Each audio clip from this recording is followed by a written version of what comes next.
Bonjour. Dans cette nouvelle vidéo, je voulais faire avec vous un point, un état des lieux sur la situation des violences conjugales en France. Alors, je ne vous cache pas, hein, cette situation est assez catastrophique en France. Pourtant, il existe une loi qui date du 1er mars 1994 et qui qualifie les violences conjugales comme un délit, qui sont donc passibles de punition, un délit puni par la loi. Pour info, au niveau des chiffres, en 2022, il y a eu 127 féminicides, en 2021, 113, en 2020, 102 et en 2019, il y en a eu 147. On voit que malgré les lois, malgré les réelles volontés, des associations, les quelques mises en place, politiques, ces chiffres sont en augmentation constante et que le nombre de femmes qui vit des féminicides augmente chaque année.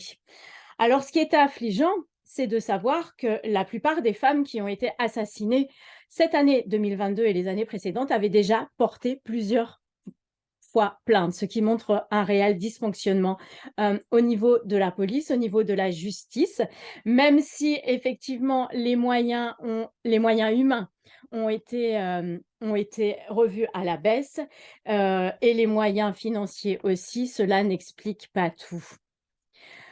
On estime qu'en France, une femme sur 10 est concernée par la violence conjugale, ce qui porte le nombre à plus de 200 000 femmes par an qui sont touchées. Les femmes sont touchées par toutes sortes de violences verbales, psychologiques, physiques, mais aussi sexuelles et économiques. Au niveau économique, eh bien, c'est vraiment un fait sociétal qui nous concerne tous. 25% des femmes qui subissent des violences conjugales subissent de la violence économique, ce qui fait qu'elles se retrouvent complètement dépendantes et donc n'ont pas le choix de partir, de quitter cette relation. Il y a 22% de ces personnes qui se retrouvent sans emploi, pardon, et en fait, une personne sur 10 dépendrait totalement financièrement de son conjoint, ce qui fait qu'il y a un chantage économique dans 52% des séparations. Hem, il y a également la dépossession, parfois du conjoint, sur les revenus et les ressources et les biens qu'a l'autre, à hauteur de 18%. Et puis une non-participation aux frais fixes, du ménage et au contrôle des dépenses de 41% en France. Ces chiffres sont énormes et montrent l'extrême précarité et l'extrême difficulté que peuvent rencontrer ces femmes pour aller se déplacer, pour porter plainte, pour sortir de cette situation. On est dans une société où si on n'a pas d'argent ou très peu d'argent, on ne s'en sort pas, on ne s'en sort pas. On ne peut pas subvenir à ses besoins ni à ceux de ses enfants, on ne peut pas vivre décemment. Donc ça reste un énorme chantage pour les femmes qui veulent partir que de se dire que: «Je ne pourrai pas retrouver de travail, je ne pourrai pas, nourrir mes enfants, je ne pourrai pas payer un loyer». Vraiment, c'est un véritable frein. Je voulais parler aussi au niveau des chiffres, que le 3919 reçoit. Vous savez, la Fédération nationale solidarité femmes qui gère la permanence 3919. Les chiffres sont alarmants puisqu'elle nous signale que chaque jour, le 3919 reçoit 250 appels chaque jour de semaine et chaque jour de week-end, elle reçoit une centaine d'appels environ. Moi qui suis dans la région Rhône-Alpes, je peux vous dire qu'il y a 11% des appels qui proviennent de cette région et les appels sont en hausse constante depuis 2019. En 2022, il y a eu une hausse des aggravations des violences conjugales. Une femme sur 5 est menacée de mort à présent, ce qui n'était pas le cas avant. C'est 2 fois plus que, en 2019, par exemple. Parler aussi de, De la suppression des mains courantes lorsque l'on va au poste de police, à la gendarmerie, au commissariat et ça, c'est très bien parce que franchement, ça servait à rien. Que maintenant, ce sont vraiment des plaintes que vous déposez et si jamais vous ne vouliez pas déposer plainte, c'est un procès-verbal de renseignement qui va être dressé. Il y a un référent vif, violences intrafamiliales, qui regroupe donc les violences faites aux femmes et les violences, de la famille, faites aux enfants aussi, qui peut vous accueillir, qui a reçu une légère formation et qui, va vous proposer un questionnaire très complet, très bienveillant sur, pour faire vraiment le point sur votre situation et les choses que vous pouvez mettre en place lorsque vous vous rendez dans les commissariats. Que vous dire d'autre? Que 8 femmes sur 10 qui vivent des violences conjugales sont aussi des mamans et que du coup leurs enfants, reçoivent cette violence conjugale, de manière, détournée, puisqu'ils ne sont pas la cible principale, mais on estime qu'en 2022, il y a 21 121 enfants qui se retrouvent concernés par ces situations quotidiennes. Ils sont directement concernés aussi puisque en 2000, pardon, en 2020, il y a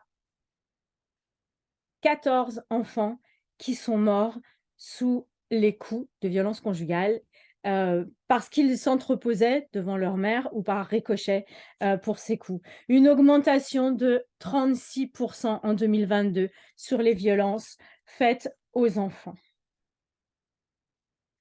Et puis, à savoir que depuis le là, on est je sais plus, excusez-moi. On est fin mars, on est fin mars, on est le 27 mars et donc les derniers chiffres, que j'avais au 24 mars, on en était déjà à 31 féminicides et qu'il y avait déjà au minimum 28 orphelins suite à ces féminicides. Des femmes qui donc, ont été assassinées et ces enfants se retrouvent sans leur mère. Que vous dire d'autre? Vous dire qu'il y a les bracelets électroniques qui ont été mis en place en France. Donc, ces bracelets, ce sont des balises GPS qui servent de surveillance pour protéger les victimes et demander aux personnes, violentes de rester dans une zone de sécurité. Il y a eu le numéro dont je vous parlais du 3919 qu'on peut appeler 24 heures sur 24 de manière anonyme, 7 jours sur 7. Il y a aussi, le 114 qui a un numéro lorsqu'on ne peut pas appeler, où vous pouvez envoyer un texto pour signaler des violences et ça part directement aux forces de police. Vous pouvez également demander un masque Covid-19 dans les pharmacies. Les personnes vont vous prendre à l'écart et appeler les services qui pourront vous aider. Il y a eu la mise en place aussi du téléphone grave danger en 2020. Il y en a eu que 120 de distribués sur 225 000 plaintes. Bon, des logements d'urgence ont été aussi créés, mais en trop peu nombreux. Et puis, donc, comme je vous le disais, les référents vifs dans chaque commissariat. On peut également porter plainte lorsque l'on va à l'hôpital parce qu'on a reçu des coups, qu'on a le nez cassé, qu'on s'est démis une épaule, peu importe. Vous pouvez porter plainte sur place et ça, c'est une très grande avancée parce que les femmes se retrouvent normalement seules avec l'équipe médicale et peuvent enfin répondre ouvertement quand on leur pose la question: «Qu'est-ce qui vous est réellement arrivé? Est-ce que vous avez besoin d'aide?» Et puis, une très belle mesure qui vient d'être, votée en France le 28 février dernier, c'est l'aide universelle d'urgence pour les victimes de violences conjugales. C'est une aide, financière, mais il y a aussi une aide, humaine qui est apportée quand vous êtes déclarée victime de violences conjugales et donc vous pouvez vous retrouver dans une grande précarité. Vous aurez accès à une aide universelle. Je ne peux pas vous dire combien de temps elle est accordée, mais au moins pour vous permettre de subsister à vos besoins, de trouver un nouveau logement, et cetera. Sachez qu'il y a des prises en charge sur les hébergements d'urgence quand vous êtes dans ces situations, qui peuvent, être calculées en fonction de vos revenus, voire qui peuvent être gratuites, le temps de trouver autre chose. Et derniers chiffres qui ne sont pas très réjouissants, c'est en 2022, l'augmentation donc des viols conjugaux, l'augmentation des menaces de mort et l'augmentation des tentatives de féminicide aussi. Donc il y a vraiment un recours à la violence qui commence à devenir de plus en plus fréquent et de plus en plus grave. En tout cas, hausse de tentatives de féminicide, ça veut dire qu'il y en a eu aussi beaucoup plus que les années précédentes qui ont été arrêtées. Voilà.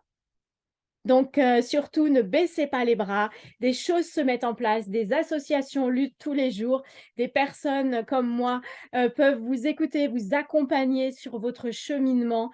N'hésitez pas à les contacter, n'hésitez pas à me contacter. Vous n'êtes pas seul, vous n'êtes plus seul. Abonnez-vous, partagez cette vidéo aux personnes, car sensibiliser et informer peut sauver des vies. Merci pour votre écoute. À plus tard dans une prochaine vidéo.